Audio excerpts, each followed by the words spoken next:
Hey guys, this is Bart coming to you from TST Industries in Florida with another episode of TST Garage. As you can see beside me, I have procured a bone stock Yamaha YZF-R9 here for this installation, and I will be instructing you how to perform the installation of the Womet-Tech Evos levers on this particular bike. Now, these levers are CNC machined aluminum. They're very nice, nicely machined out of billet. They're anodized for a nice, long, durable finish, and they feel great. I use them on all of our factory race bikes here at TST Industries, and we've been carrying this product for many, many years and have many satisfied customers. They do offer a little bit shorter of a length here on the fulcrum. As you can see, we have about an inch and change less. They are meant to be 1 or 2, or for some smaller hands, 3 finger. I particularly like to use 2 fingers on the clutch, 1 finger on the brake. That's my preference. The length is ample for me. In the event of a crash, it's less likely that these will break off because they're less prone to making contact with the ground. So that's also a pretty good plus. They are adjustable. We have 6 different levels of adjustment. This will fine tune the length from the bar to cater to your size hand. I have pretty giant mitts here, so I usually keep them out as far as they'll go, possibly on the second to last step. The choice is really yours. The wonderful thing is that they are adjustable and you can adjust them on the fly and make sure that your ergonomics are set in right for you. So on this particular set, we do have the red adjuster. That is the stock color, black and red. If you would like to change that, we do sell these things separately. We do have a separate video showing you how to make the change. You can go ahead and drop a different color into your cart along with the purchase of this, or perhaps do it later on down the line if you choose to do so. The installation of these things is pretty simple. And like I said, I do have a video that will guide you through that process. Let's grab some tools and let's start the disassembly process here on the left side. Break it down for you step by step and make it simple. Step 1 will consist of unlocking and loosening the barrel adjust for the tension of the cable. I'm gonna get that barrel nut all the way down to the perch and then back off just a little bit in a way to align the slits in the barrel nut, the locking nut, and the perch and the lever all on axis. Next, we need to identify a nut that needs to come off. It is on axis with the pivot bolt here from the bottom. So the nut is right here. It's a 10mm socket that will take it off. Now be careful with a ratchet head here. If your ratchet head is very large, it could potentially cause abrasion to the fork. You don't want to do that. So be careful there, and if need be, put some painter's tape over it so that it doesn't sustain scratches.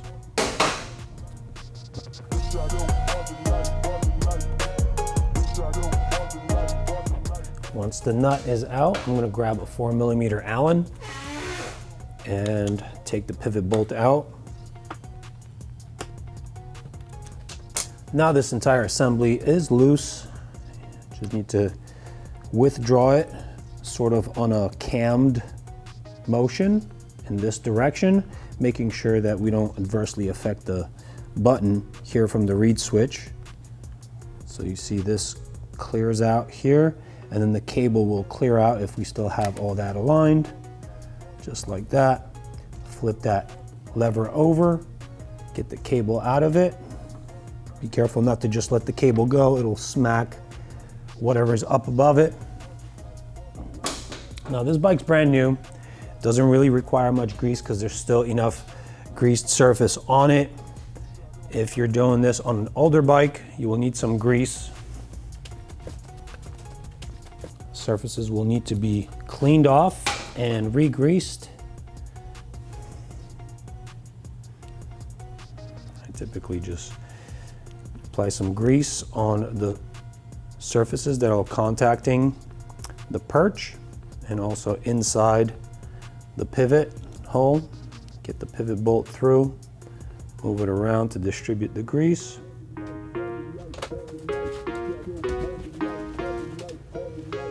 Wipe off any excess. Now This will be the reverse order of disassembly. Get the cable through first. Now we'll get the cable through the adjuster, barrel nut, and locking nut. Then through the perch. And when we get close to here, I'm going to stop and pay attention. There is this reed switch button here. It can potentially come out, get off angle, and then it'll no longer work. Some of your rider aids will go away if this is not on axis and able to press the switch. So please be careful here. Be careful how you re-engage all of this. It's decently easy to get this knocked out or sheared off. So here, let me show you the detail here. It is almost in, but if I were just to push it in, this is getting knocked out. So what I'm going to do is push it into the switch and then get my lever in place. And now the hole in my fulcrum and also in my perch is concentric. So I can get my pivot bolt in and get the pivot bolt threaded in. To make it easy on myself, I allowed the pivot bolt to come through about a thread to a thread and a half, and then I placed the nut on it, and I attempt to engage the threads on the nut at the same time with the pivot bolt. This prevents me from having to do a lot of turning on the backside.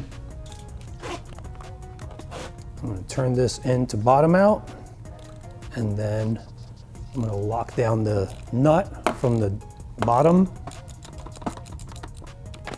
Now let's make sure that we didn't compress the perch onto the lever. Make sure that we still have good motion here. All right, and that looks good. Now, the barrel adjuster is pretty much all the way in, so we'll have to adjust the clutch. I would urge you to read your user's manual and adjust the clutch as per the manual. I typically shoot to have a little bit of slack. Lock to lock on the steering, that way in case you have your clutch engaged and you're turning, it doesn't change how much your clutch is engaged. All right, I've locked down the barrel lock nut, and now this is pretty much done. After the installation is fully complete, I'm going to go for a test ride and adjust these to the level that is best suited for my fingers, for my hand. As you can see, with my knuckle here, finger sticking out, this is on 1, this is on 6. There is quite a bit of difference here, so I'll need to set that in for my best ergonomics, and you should do so as well. Just make sure that when you're going for that test ride, you take it easy and do not try to go crazy with encountering a lot of different variables. At the same time, you are trying to set in new equipment, and it's best to do so in a safe manner. Okay, we're gonna hop on over to the brake side now. The ideology of the pivot bolt system is the same. It has a lock nut on the bottom, and it is 10 millimeter. We can technically fit a ratchet in here, but it's kind of cumbersome, so I'm just gonna use a box wrench. I'm gonna unlock it, and then use a 4 millimeter Allen from the top to take out the pivot bolt. I'm going to be holding that nut from the bottom through the wrench, so when the threads clear out, it doesn't just drop. Now I am feeling friction here removing this because the piston from the master cylinder is actually pressing against it. So if you want to alleviate some of that friction, you can push the lever back into a more neutral position. And now you'll feel it's free. And I will take the pivot bolt out. And now we're going to talk a little bit. This lever also has a switch on the backside. We have to be careful not to strain it in any way. So don't move it in and out too many times. Just let that spring out and let it be here.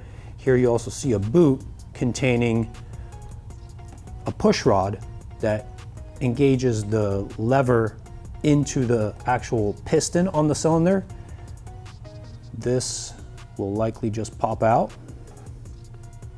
It does have a retainer area here in between the hexagonal feature and the round feature. There is a relief where this lives. Now this can potentially just pop off with the lever. If that happens, then first thing you do is put this back in, press it back in, and use your fingers to ensure that it's seated all the way. This is a very important dust seal. You don't want dust going into your brake master cylinder. This is why it's sealed from the factory, and that's how we have to return it into operation. Now, this is a part that we will need to scavenge off of this lever along with this center bushing. We'll need to knock that out on our bench, transfer it to the Womet-Tech lever, and then bring it back into position here and perform the rest of that installation here. So I'll take this over to the bench now and I'll show you there how to perform those steps. We're gonna come to a surface to work on at this point because we have to disassemble this lever into two components. This inner pivot component and the outer lever body will need to come apart so that we can extract our piston engagement mechanism. For that, I will be using a larger socket that has a big hole through it. This will be the surface that I'm going to be knocking out this bushing through. I just have another socket, random socket that will hold it for me when I'm not holding it. I have a 7mm deep socket for a 1/4 inch drive. Not every single brand of this socket will work. You just have to make sure that your socket is just slightly smaller than the outer bushing diameter, and that will permit you to pound this through. I do have better tools that are more well suited for knocking out bushings, but I realize most people don't have that in their arsenal, so I'm going to do the process and perform the process with the simplest possible tools that you will find in your toolbox. Let's knock this thing out. I tap lightly so that it progressively gets out without damaging.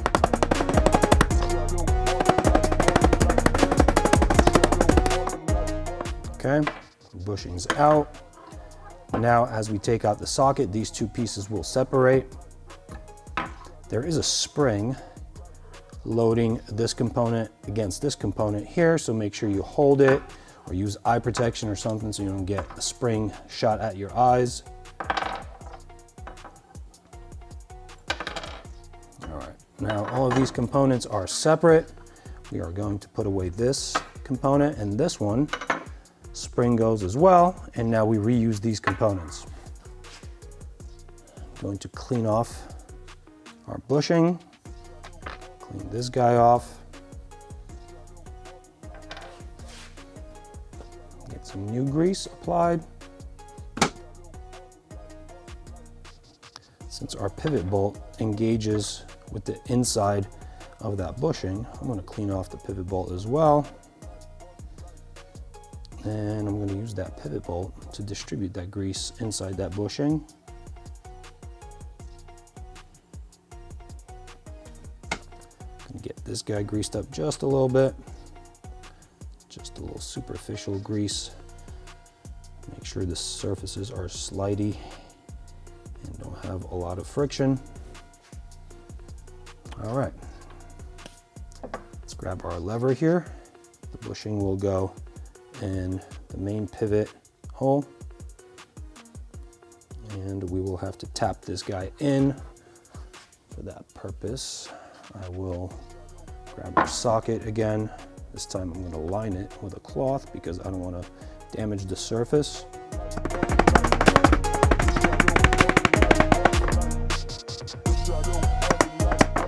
To make sure that the bushing actually is coplanar. The face of the bushing is coplanar with this face and also on this face. That feels good in here. Our piston engagement mechanism is going to fit into this slot when the lever is not mounted into the master cylinder. It does have a lot of play in it. Once it's mounted in there, it'll be nice and secure. Let's get that over to the bike and start the installation process. Now we are in the reinstallation portion of the brake side. I would like to stress the importance of keeping your reed switch button safe, making sure that we approach that button from this direction and press it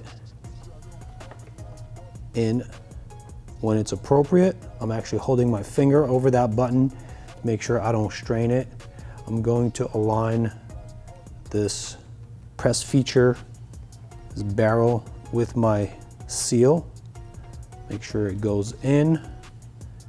And now, before I get that all the way in and seated concentric on the holes, I'm going to press in that button manually with my finger and then slide the lever over it.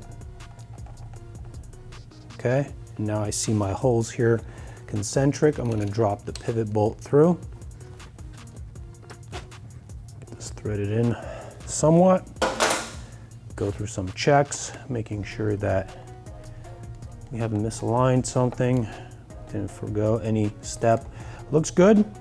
So let's go ahead and plunge this pivot bolt through up until we have a thread or two showing from the bottom. I'm feeling it out with my finger.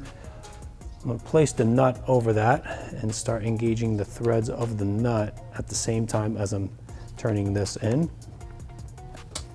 Now using a box wrench from the bottom, I'm going to hold it as I bottom this guy out. Okay, tighten that. So now it's a matter of locking that nut onto the master cylinder pivot area. Once that's locked on, we need to test, make sure we didn't clamp this too tight. Make sure that you still have good range of motion here. Nothing's binding. This is your main braking system. This handles most of the braking on the motorcycle, so you have to make sure that this is safe to ride. Now, we do have 4 connectors here going to that reed switch. I've seen these configured several different ways from the factory. We need to make sure that the lever action here doesn't actually cause contact to these connectors or their wires, because over time they could abrade, they could be exposed, and you could have a short circuit, and then the functions that are embedded in the computer that take data from the reed switch will be inactive. All right, so I've reconfigured these wires so that they're still connected, still fully fine. They're just below the bottom surface of the lever. And now the lever actuates without making any contact there. Again, we do have a bunch of adjustment range here. This is pretty far out. This is very close in. You'll have to cater to your needs. But for the purposes of the installation, this procedure is complete and the bike is done. All right, guys, that's pretty much it for the install. As you witnessed, we did not use any high-end tools. The procedure was very straightforward and it didn't take a long time. The levers look great, feel great, and they're affordable, so that's a win-win-win for me. If you like what you see here, check out tstindustries.com. We have more parts for this bike and other bikes you may have in your stable. We have a very broad catalog of parts, so I hope you really do check us out. Drop us a comment. I love hearing from you. Like and subscribe, all that nice stuff. And thanks again for watching. I'll see you in the next one.